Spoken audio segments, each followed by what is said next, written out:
We're here with our beautiful guest who we love and adore, Yeah. Ria Yoshida. And she's in Sedona, not that far from us. Hi, honey. Hi, beauties. Love you so much. Thanks for having me. Yeah.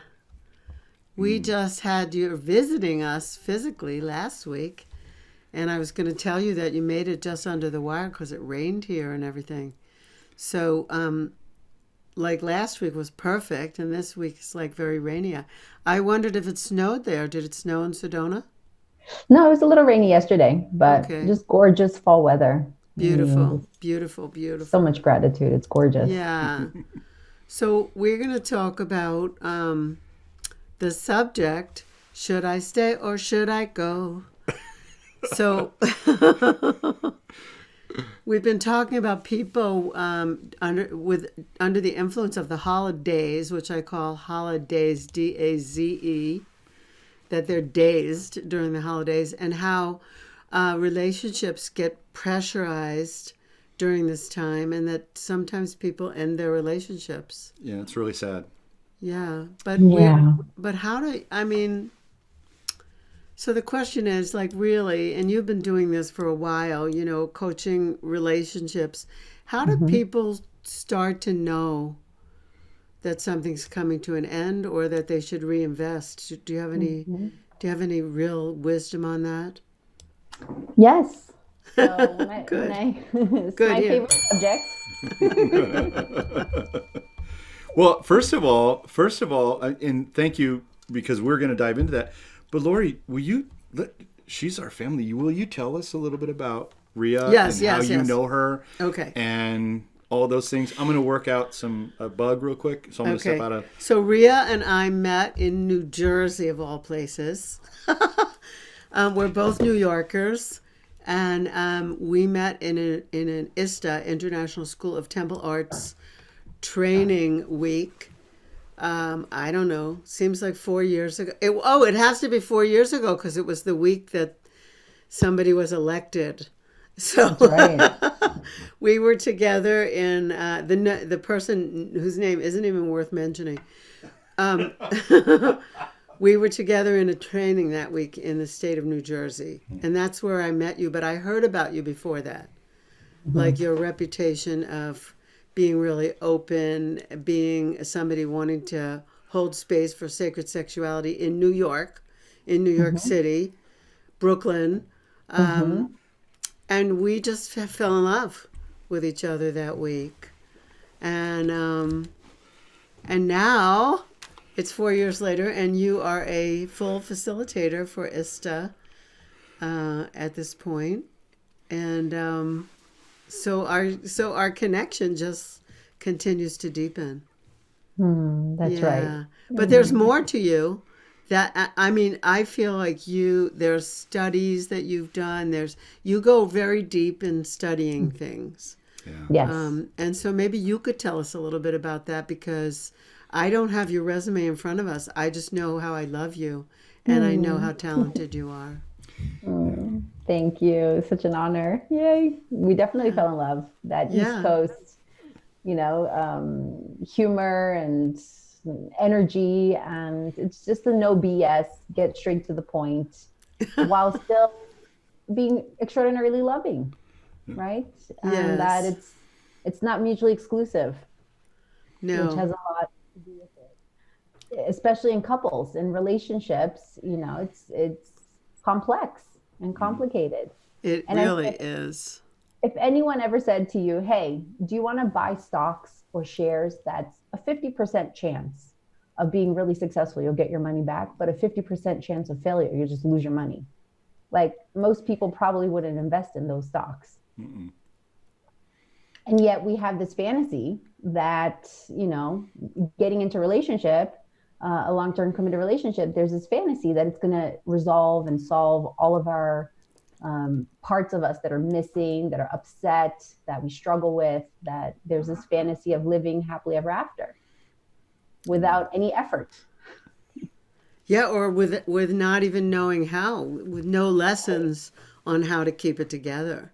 Yeah. That's right. Yeah, most people wouldn't invest in that. But yet you're right. Like they're addicted to the Cinderella fantasy or Walt Right. Disney fantasy or whatever, someday my prince will come. Yeah, I think Yeah. that's a sad part of it, because the idea of getting into a relationship really does look like a fantasy. And how often do we actually get to go through a program, or maybe even like a class? Here's how to be in relationship, but not just relationship. Here's how to be in relationship with me. Like if That's right. it seems like maybe we should have a class on how to do that. It's crazy. That's right. Yeah. And so, when I work with couples, they're professionals, they run, 6 to 7 figure companies and manage teams, and they're extraordinarily successful in their life, and they're intelligent people. And the most intelligent, successful people get into a relationship and act like complete children. You say that. I say how to be the person. There's a couple things I say about it. One is how to be the person that you said you were in your dating profile. That's number one, like how to be all that. Your Match.com profile. Yeah, and then, or whatever the new one, that thing is, people are swiping, Tinder. And then what to do when you become that teenager, like you have temper tantrums. It's like I call it relational arrested development. Yeah, all of a sudden you're on the spectrum. That's exactly right. So I tell every single couple that I work with, every single human being on this planet, 7+ billion of us, we're all on the spectrum. We all have a bag of crazy, and we've got skeletons in the closet. You're never going to meet someone else who doesn't have a bag of crazy somewhere. I mean, and if you do find them, never let them go. Right? I mean, it's rare.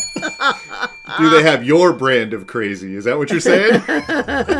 We're on the spectrum. And so when couples are, at that brink of like, it's too good to leave, but it's too bad to stay in. And it's like, do we make up or break up? It's like, if you have the fantasy that you're going to find someone else who doesn't have their own set of crazy, you're in for quite the ride. You'll probably have a honeymoon phase anywhere from, 2 months to maybe 2 years. When the new relationship energy wears off, you have oxytocin, serotonin, dopamine, adrenaline. You have all of it running through your nervous system, and eventually it wears off, and it gets real. You get the unsexy parts behind the scenes. Whenever you're watching a TV show or a movie, they're only showing what's going to push the story forward, right? The very sexy scenes. They're not showing people brushing their teeth or flossing or going to the bathroom or getting lost, driving around, looking for directions. I mean, they don't show that part, or sitting in front of a computer for 10 hours a day, right? Nope. And so how do we demystify the behind the scenes of what's actually happening in relationship, and that it's all beautiful, that it's all sacred, and it's all a form of expression and being human and being alive. Yeah.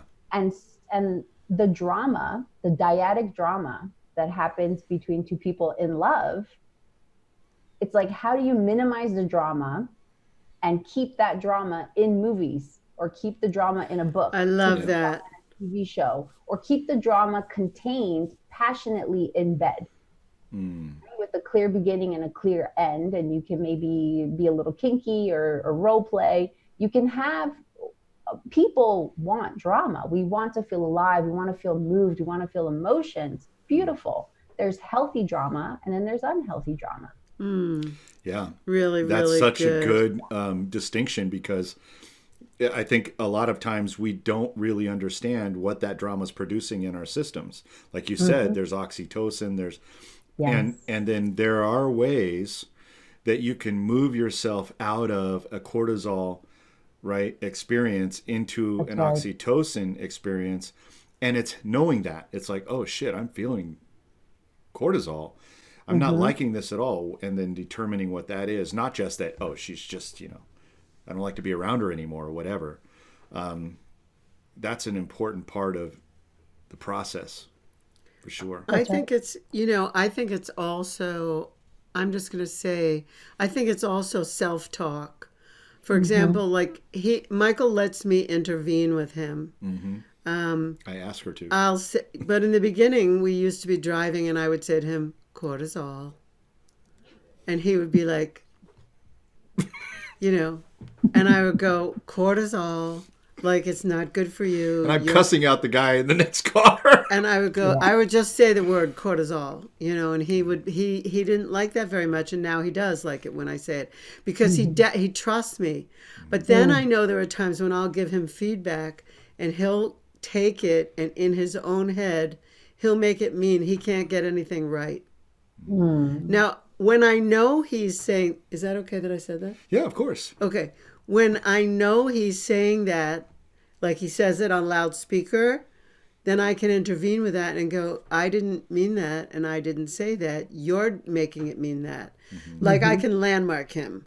Like we're all landmark graduates. You, Ria, and us, we've all done the landmark for him. So I can say to him,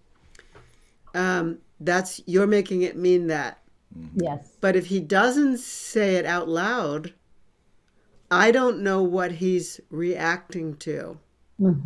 So part of, I think, what we have to say to people who are in couples is that they need to put things on loudspeaker so that they know what each other is thinking. And they don't take it personally. Like he could take something I said personally, and I if I know about it, I could say, no, I didn't mean that. But if I don't know about it, he's just reacting to something and I don't even know what it is. Yeah, That's right. And nowadays, more than just reacting to it, I'll ask her, so what did you mean by that? Because how it landed was this. And that took training. It's really, really so powerful. What it takes is curiosity. And to respect that you have different models of the world. You're two different nervous systems. Yeah. And it's the most difficult thing to do in a couple is you have a sense of familiarity. Your nervous systems and your body wired together, especially if you're intimate and you're making love and you have, your body chemicals are responding to each other. Your mind and your brain is wired to think of your partner as an extension of you, which can be both. There's a, positive to that. And there's also a negative to that. There's a shadow to it. Yeah. So the trap of familiarity and the trap of connection and the trap of closeness is to collapse onto each other. Yeah. And to start thinking that your partner represents you. So then you start micromanaging what they say or how they, the PR of the relationship, right? The public relationship. That is so good. Now you're running a PR campaign. Absolutely. You really are. You both want to protect the PR of the couplehood. You don't want to badmouth each other to your close friends or your family members, because the reality is what the two people in love have is unlike any other relationship ever in your life. Right. And no matter how bad it gets, if you're still holding on or sticking it out, it's because no one outside of the couple, even me as a relationship coach supporting a couple, will never know the intricacies and the delicacies and the tenderness of the bond and the connection between the two people. And it's something that's worth protecting. Yeah. It's something worth honoring and dignifying. That's right. So when a couple's on the brink of annihilation, I just want to say first that I trust couples who have been to the brink of annihilation and have come back off the edge of the cliff more than a couple who's never fought before. Yep. Oh, when people tell me they never have a disagreement or they don't fight, like I wonder what planet they're on. But also, do you actually talk to each other? I assume they're lying. But also we say that fighting is ordinary. Like we also don't believe that you have to fight. Like I've been in relationships where that's all. Our form of lovemaking was fighting.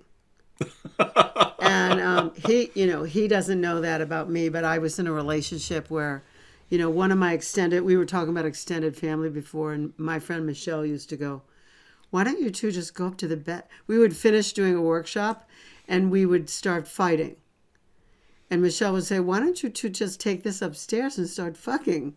And we would go, we would just keep fighting. That was like our that was like our foreplay and our every play and everything. And I'm just so happy that doesn't happen with us. it was so terrible. This fighting is ordinary and it's bullshit. And like we say, being right, there's nothing extraordinary about being right. Everybody's trying to do that. Yeah. That's So, I'm so happy that we're not in that situation. we're not in that situation. We don't fight. But yes, we have been at the brink. We've been at the brink of annihilation. And I like that you say that. You trust them more because why? So conflict is an opportunity. It's an opportunity for growth, for learning, for letting go of parts of you that are not actually you. It's kind of like the way, David was carved out of marble by Michelangelo. Michelangelo always saw David in the marble, and he just took away parts of the marble that wasn't David.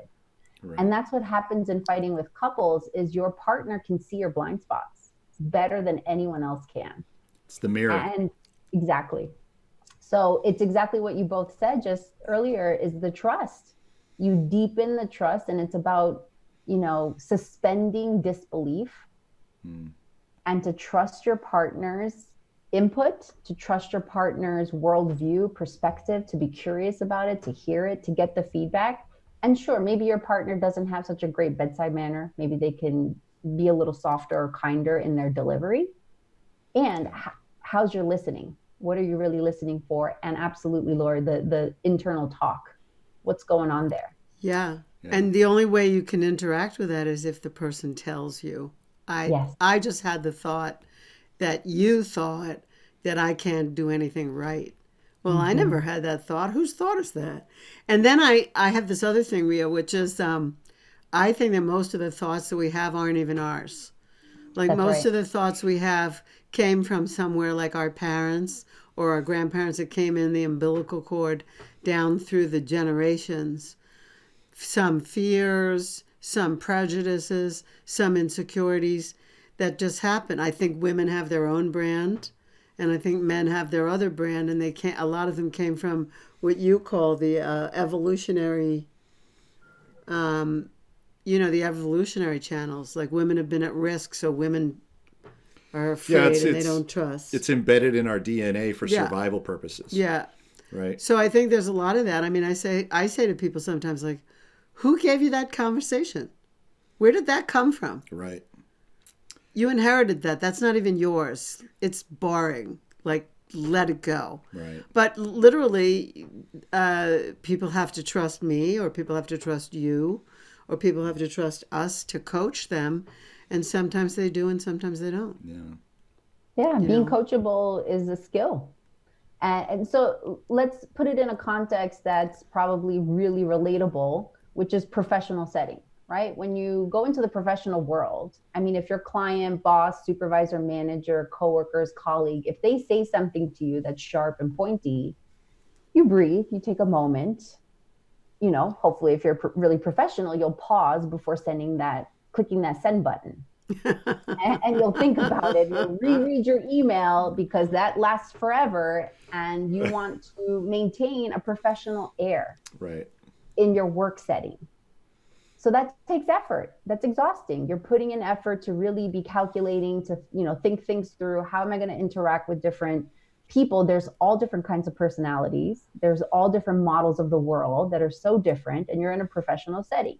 Right. And in a career, you learn, you get mentors, you have fumbles, and you clean them up, and you learn how to be better at your job. I truly believe that it takes the same amount of effort. It's worth it. Love burns calories. Love takes effort.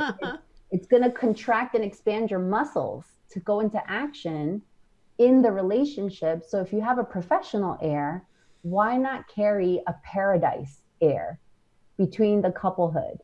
When a couple goes to a tropical island and you're in paradise, I mean, you're super chill, right? Hopefully you're on a hammock, you're drinking your pina coladas, you're going to the beach. Honey, which restaurant should we go to? The one down at the lobby or the one around the corner? What would you like to do? Like, you're in paradise.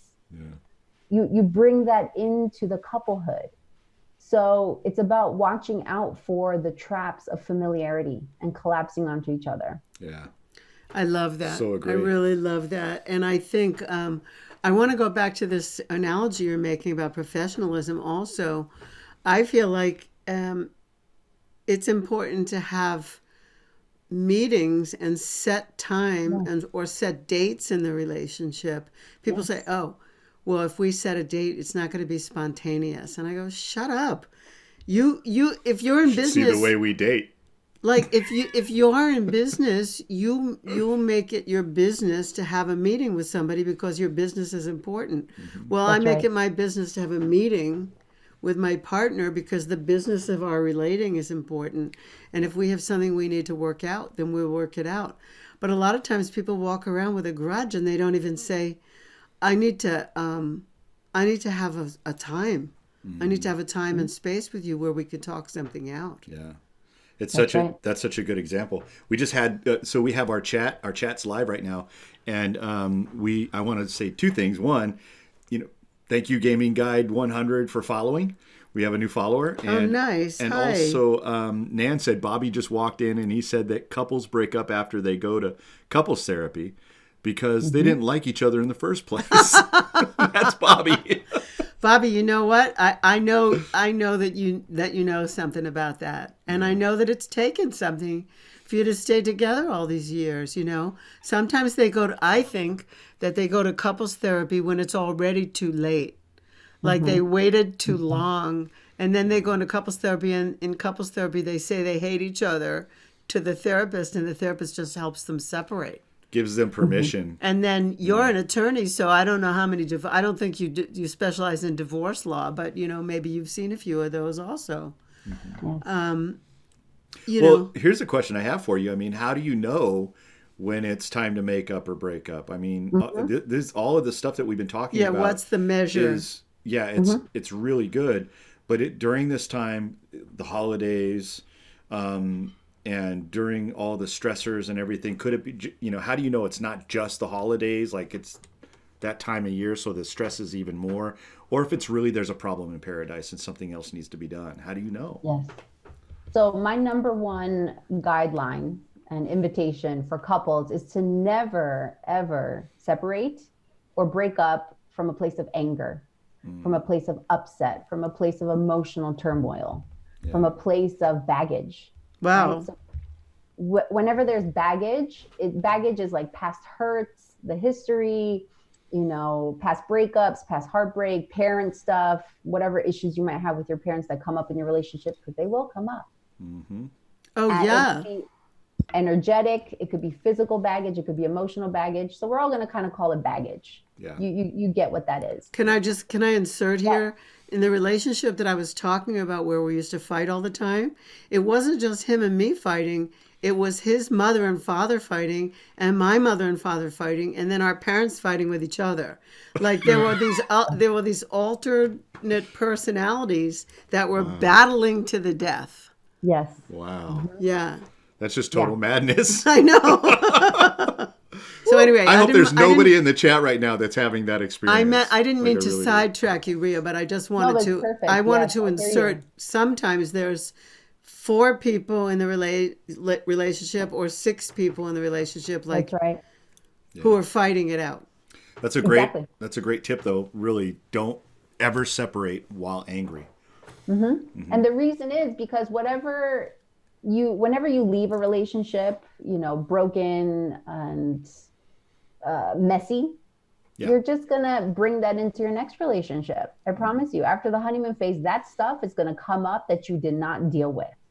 The parts of yourself and the aspects of yourself that you haven't processed, that you haven't digested, that you haven't cleaned out your closet, your own baggage, your own stuff will be there. So give it like 30 days. When you really think, okay, you know what, this is really hard. This is really tough. This is hard on both of us. We're under so much pressure and so much stress. And you start thinking about leaving, give it 30 days and really, come back to your center, find your calm, find the eye in the middle of your storm and look at your values. So Yes. Yeah. the best way to really, because some of my previous relationships I've separated based on values, and it was so amicable, so loving, and so kind and so supportive. We're still in each other's life right now. My exes and I are still really good friends and loving and supportive. And the reason why we separated was out of values. We had different values in the way we wanted to move through life, the kind of life we wanted to create, the kind of life we wanted to live. So the values and priorities is the number one reason. So you're of just proving the getting point that we divorced. talked about last week, didn't Yep. we? Was it last week we talked about Yeah, this whole series that we've been doing vet is your partners? how to find stop out, getting into bad relationships. The first one is vet your partner, find out what they value, and see right. if they're see if it's a values match. If it's not a values match, like you can have a one night stand with them or even a month stand with them, but like that's not your beloved. You know, That's that's somebody that you just had a wild fling with, that's somebody you were super attracted to, and you kiss goodbye. You know, thank you so much for, you know, stroking my ego. I stroked yours. It felt really good. Not a match. You know, and I think that there are three reasons people come into your life, really. And, you know, one of them is season, another one is reason, and sometimes they're there for a lifetime. And so sometimes your lover comes in and they're there for a season. And other times they come in and they go and they were there for a reason. They taught you something. And then finally that you may find a lover who's there for a lifetime, and you may not be with that person the whole time, but you come and go into your life, and that's an amazing experience to have as well. So, Yeah. And so the best way to so what are values, right? It sounds really fancy. It sounds really high level. It's a writing exercise. Sit down and ask yourself, what's really important to me in a relationship? And write down a list of values. So it could be integrity, honesty, trust. It can be, you know, sex, passion. It can be a lot of different things. Play, fun, humor. Make a list and then do it 2 more times. What else is really important to me in a relationship? Yes. What else? And write everything down. Write it all down until there's nothing left to say, or until you start repeating yourself over and over. And once you have this list of values, I think I came up with like over 30 of them. There might be close to 50 of them. Then you're going to want to prioritize. In what order? Yeah, what's the most important? That's right. And the top 5 values really affect your life the most in any area of life. But we're going to focus on relationships. So look at your top 5 values. And oftentimes, people who haven't done emotional clearing, there's a lot of baggage in their values. So a lot of the couples I work with, you know, their top values would be trust or honesty or integrity because they've been hurt in the past, or they've been cheated on or lied to. So now their value system is based on past hurts. It's based on baggage. Yeah. Which is why it's so important to clear your baggage, clean up baggage. Every day you can find new baggage. Whatever you focus on becomes your reality. You can always find things to complain about and be upset about. So that's why it's really important. Just like you eat food and go to the bathroom, you got to clean out your baggage and your emotional process.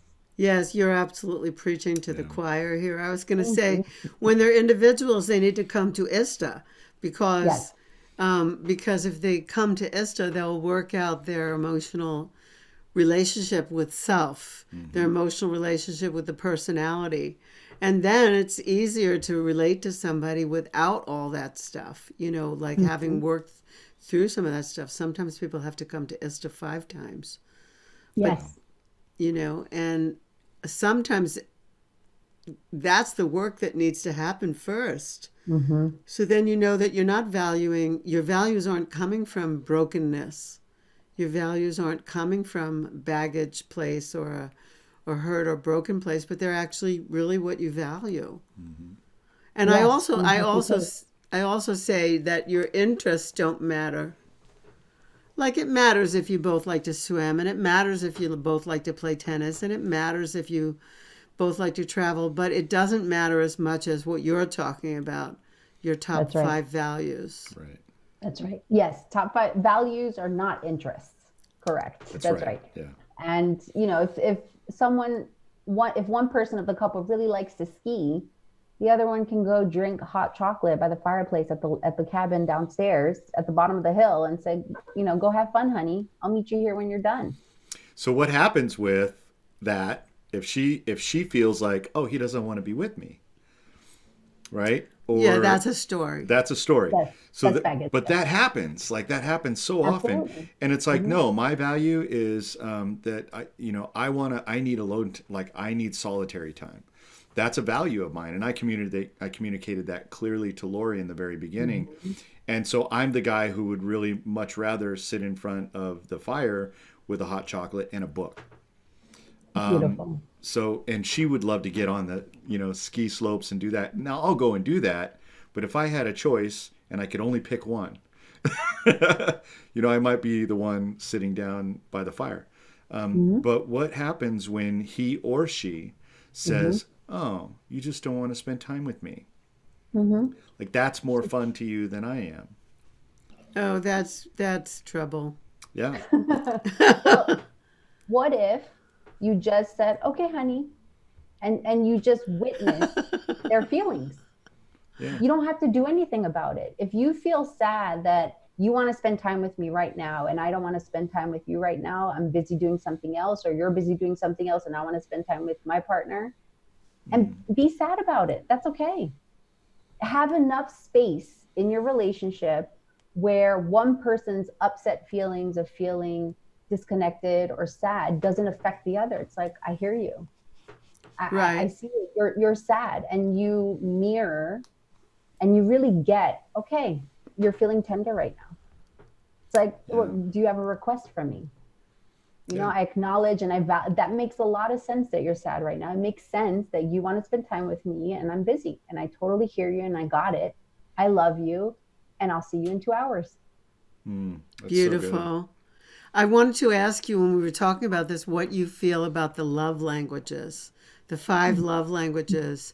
We know what each other's are, but we don't like always include them in a curriculum or anything. How do you feel about it, Ria? So I feel any way that's going to help people have more love in the world, and if it's going to help couples get distinctions and give them language to be able to communicate their needs, wants, feelings of how to feel more loved or how to give more love, then it's great. And Wonderful. I think the sixth love language, the most important one that's not talked about, is benefit of the doubt. Yes. Give each other the benefit of your doubt. So that example you just gave, Michael, of saying like, hey, I'm sad. I really want to spend time with you, but you're busy right now. I'm going to give you the benefit of the doubt that even though I'm feeling sad and I have this, voice in my head that's saying, oh no, my partner doesn't want to spend time with me. That's the doubt. I'm going to give my partner the benefit of the doubt. That can't be true. I trust my partner to be way more intelligent and creative, and this magnificent being in the world. There's no way that this magnificent, intelligent, creative being in the world who I chose as a partner is going to just be with me out of because they don't actually want to be with me. That's a strange logic. It doesn't fit. Yeah, and that's opposed to the automatic red flag that might show up for some people, because like that would be an indicator. Oh, something's wrong in our relationship. Red flag. And giving a person the benefit of the doubt, as you just so eloquently shared, says, wait a minute, really? Red flag? Hold on. And then say all the other things. Brianna calls that, Brianna, who's another member of our extended family, we mentioned her before too. Brianna calls that generous interpretation. Yes. Benefit of the doubt, generous interpretation. Like, where's your generosity when you're listening to somebody tell you something? Is it always so negative, or could you generously interpret, they want to spend time with me, but not just right this minute? That's right. I had to give Michael gave me, it's interesting in our relationship, he's the first person to have instituted boundaries. He put boundaries on himself that he warned me about. He told me about in the beginning of us meeting. He said, you know, I'm a person who needs alone time. I'm going to take space from you. It may be days, and it doesn't mean that I need space from you. I need space from everything and everyone. And I said, okay, but that's because I have maturity. Like, I don't know how I would have taken to that, you know, in my 20s. I probably would have had some issues. And two, I'm just saying, and two, he said, I'm not going to stay over. You know, I'm not going to sleep at your house. You're not going to sleep at my house. Even if we have sex, we're not staying overnight. Yeah. And I was like, I thought that was pretty weird, but I said, okay. I mean, like, it didn't mean anything to me. You know, okay. I didn't make it mean anything, and it didn't mean anything to me. I thought it was kind of weird, but I said, okay, this guy needs a lot of space. And I gave him a Surgeon General's warning. I said to him, if you date me, I can tell you right now, I'm going to disrupt your life. And he didn't know what that meant. You know, I do now. Right. Yeah, I said, I'm going to disrupt all the bullshit that you got going on, whether you know that you have it or not. Like, who I am in the world is somebody who, like, really speaks her truth, and there might be things that you're up to that I'm going to interrupt. Mm-hmm. And he looked at me, and he just went, okay. You know, he thought it was it was like a gauntlet, you know, that I was throwing down. And he was like, well, okay. She told me that, and then I told her I was dark, and she laughed at me when I said I was dark. And I laughed at her when she said Surgeon General's warning. And yet, a year ago, I was a network engineer working on, you know, technology. And today, I'm a full-time sex and happiness coach. I'm helping men become extraordinary lovers. I'm working with couples. We're working with couples. And we have a TV show. Clearly, she disrupted my life. Beautiful. Yay. Yay. It took immense surrendering. Yeah. Yeah. And that's what's possible in a relationship. You can actually have that level of purpose and power that you can generate together. Mm-hmm. I think that's really powerful. And I see you and Kenny doing that as well. It's really amazing. Absolutely. Yeah, it's really beautiful. Yeah. It's really beautiful to go through the sensations in the body that feel like I'm dying, right? Because it is an identity death. Mm-hmm. To go from a single sense of self to a bonded self, right? To a bonded couple. It's a unique bond, and it's about how much air can you breathe into the union for spaciousness. It's like, hey, you know, most of my clothes are 95% spandex, right? I like things that stretch. I don't like constrained things. And I want that in my relationship as well. How much spandex and flexibility can I bring in my union, in my bond? I think this is the advent of hashtag spandex relationship. I like it. Be able to stretch, to incorporate. I mean, you know, Kenny and I, we have moved to 4 different cities. And within the 4 different cities, we've moved 9 times. Wow. Within the span of 2 years. I mean, that is a lot of energy. Yeah. That's a lot. And that's a lot of disruption. Yes. That's a lot of stress. That's just like the holidays. Exactly. That's right. Exactly like the holidays. And you made it through, and you almost didn't, but you did. That's right. Yeah. Many times. We were on the brink of annihilation many times. And we worked it through because we both surrendered to our love. And part of that we named our relationship. We have a couple's name. Oh, yeah. It's Karina. So we took Kenny and Ria together, and we came up with Karina. Ah, I like it. And Karina, to really treat the relationship as a person. And when you give to the relationship, in order for the relationship to be happy, both people need to be happy. If it's not working for one person, it's not working for both people. It's not working for the relationship. Yes. And collaboration, to be able to tessellate together and come together, takes more effort, more energy, more time. It burns calories. Mm-hmm. You're going to end up using those calories and that effort fighting anyway. Why not put it into setting your container, your relationship up for success by going through the values? And I love what the two of you just said about boundaries. And to even get nitty gritty with the boundaries, what even is a boundary? Because it's also a bit high level. If you take your values, and the values are just dumping on a piece of paper, on your journal, what's most important to me when it comes to relationship, what's most important to me when it comes to relationship. Take the top 5 values, and then with each value, you're going to write 3 lists. What must I have for this value to be met? What's negotiable? And what's a deal breaker? Oh, that's good. So for example, if it's integrity, right? If my value is integrity, integrity can look like, hey, if I text you, I want to get a text back. Mm-hmm. Like if I call you, I want you to respond to me. That's a must-have for integrity to be met by me, right? To respond when I give you a call, or reach out to you, or when I reach my hand out and I touch you, I want to be met with warmth and acceptance and love for affection. Yeah. That feels an integrous to my love. Mm-hmm. What's negotiable is it doesn't have to be immediate, right? You don't have to text me back right away, or call me or pick up the phone every time I call. Mm-hmm. But I want to be communicated. Like a must-have is, hey, just let me know I'm busy for the next couple of days. Or what you said, hey, I'm going to need some time and some space for the next several days. That's how I process. That's my energy and my time. And a deal breaker is if you ghost me for more than 3 days.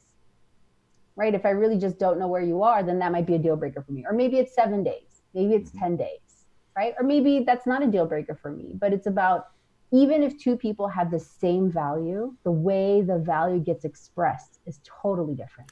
This is so good. I can give you examples in us of that.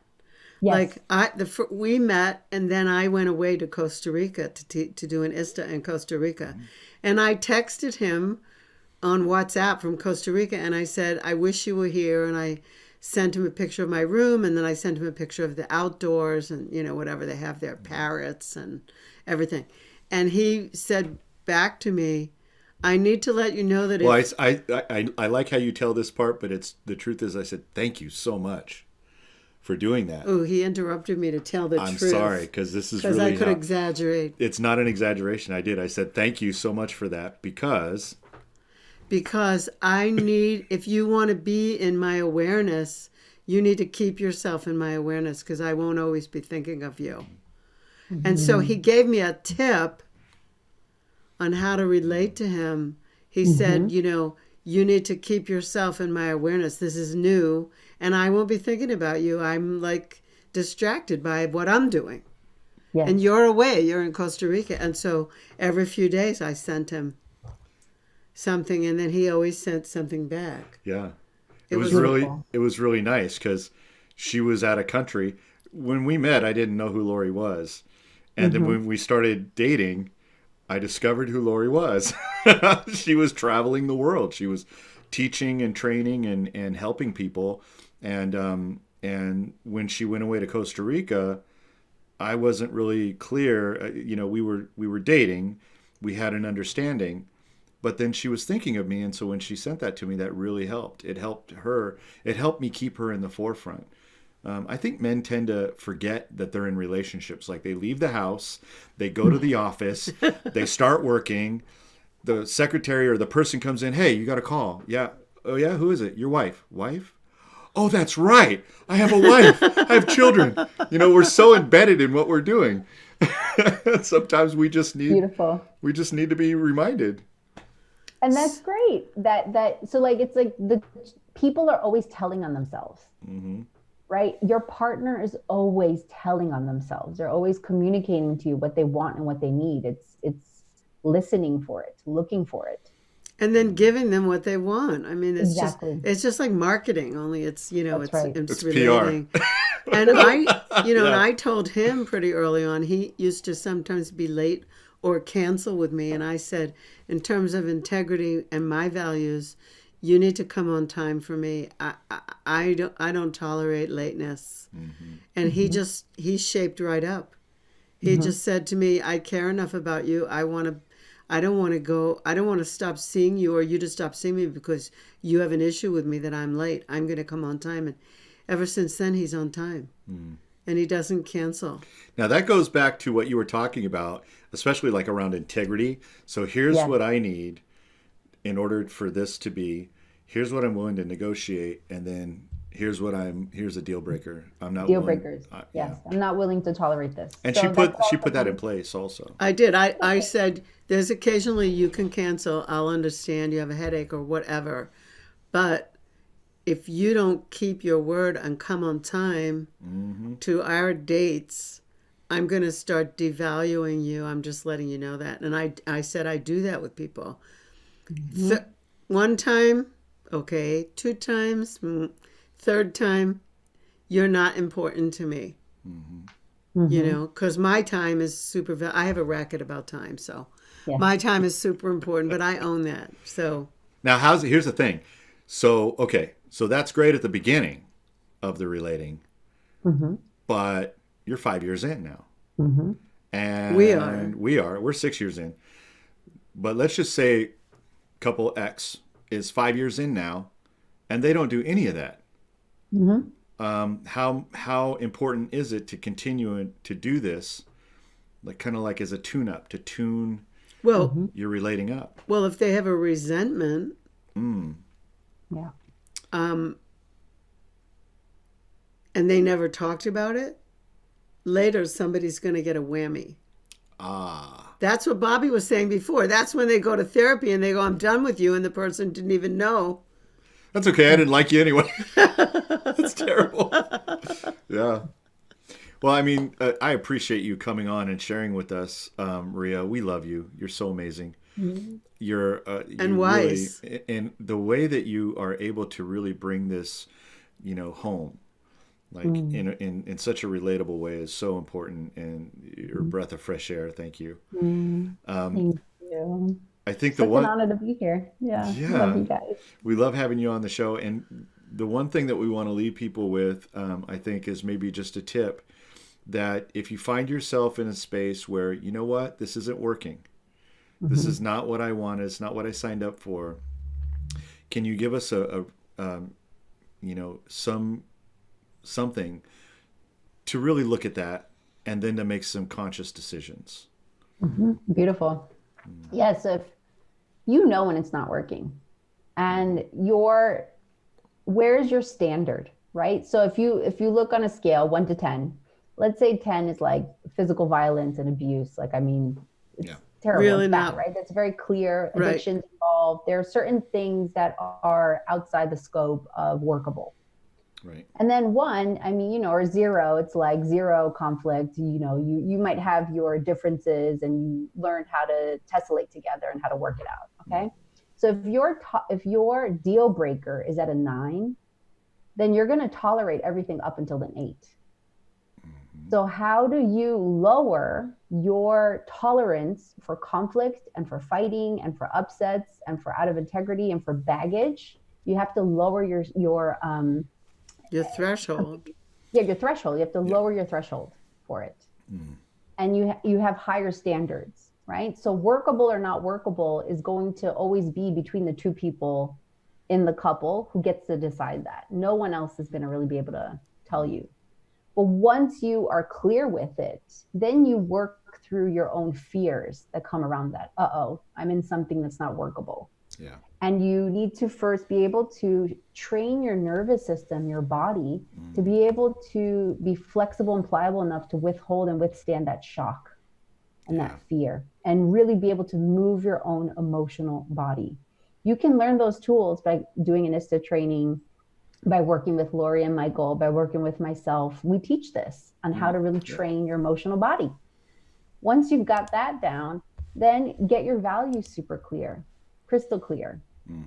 And get your boundaries, because when your partner crosses your boundaries, you get to have a consequence in place, right? You get to say, you know what, like this doesn't work for me. This is my boundary, but you're not pushing it on them.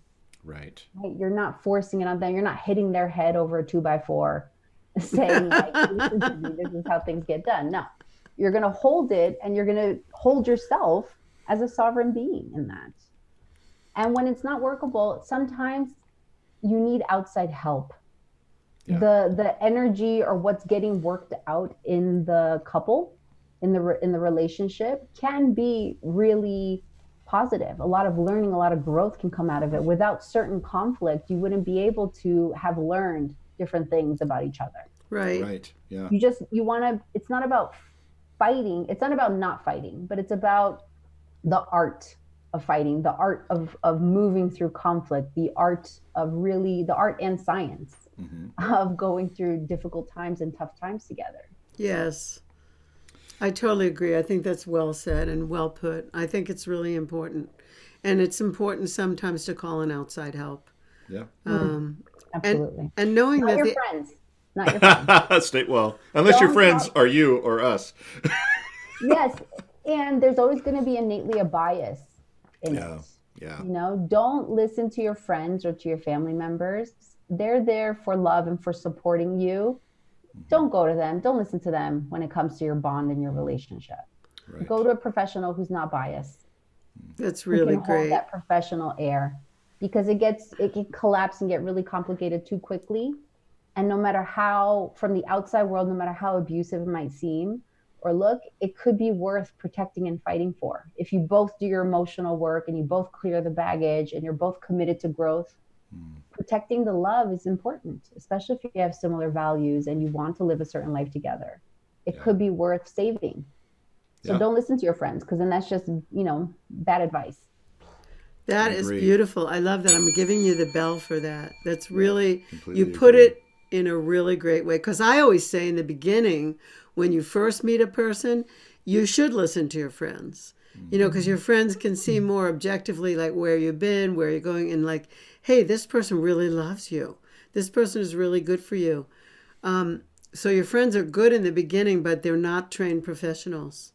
They love you, and they'll take sides, and then now you've gossiped about your love, and it's hard to then if you choose to stay, your friends are like standing there with their hands on their hips going like, what are you doing, that schmuck? And you're like, wait a minute, I love that schmuck. Yes. It's very hard to recover from that. I've heard this so many times in coaching. It's like, yeah, but you don't know because he or she is, and it's the thing that they treasure about that person. And unless you're dealing with a professional who's a trained coach who can really listen beyond what's just being said in the frustration moments, you're going to find yourself dealing with, a friend who's well-meaning, but doesn't really know how to get to the crux of the issue. Yeah. And this is proven in research in the John Gottman Institute that studied marriage over the course of decades. Negative interactions are more dense. They're stickier, they're heavier, they weigh on us longer. Positive interactions are kind of lighter, they're fleeting, they evaporate. So you need 10 positives to 1 negative. Yeah. The brain is like that. It's wired that way. Yeah. Exactly. Amazing. You're amazing. We love you. Yes. So much fun. By the way, for those of you who are watching and in the chat, we haven't had a really busy chat today, but I want you to know that for those of you who are watching via YouTube, first of all, mash that subscribe button and click the bell so that the next time that we post something, you'll get a notification. And I want you to make sure that if you're looking for coaching, if you're looking for someone who can really help you, Ria is one of I recommend her, and Laurie does too. And so you can go to riayoshida.com to find her, find out more about her. We'll put the links down in the description underneath, and make sure that you have access to her. You can also reach out to Laurie and myself via all the different ways, and we'll make sure that that's available to you as well. Ria, thank you so much for being here with us. We absolutely adore you. Yes, we love you. And thank you. It was Can't wait to squeeze you next time. It was very, very, very packed with really good stuff, good material. So anybody who's watching the replay, you can find Ria from us, or you can find her at riayoshida.com. And you can find us here, and you can find us at lauriehandlers.com. Yeah, we're here every Friday from 2 to 4 p.m. Eastern. And we're here to answer your questions. We're here to talk about all the things. The holidays are coming to an end, probably, not soon enough. Yeah. And hopefully your relationship survives it. Yes. Yeah. All right. Thank you. Thank you so much. Thank you, everyone. We love you, and we'll see you next time. Yeah.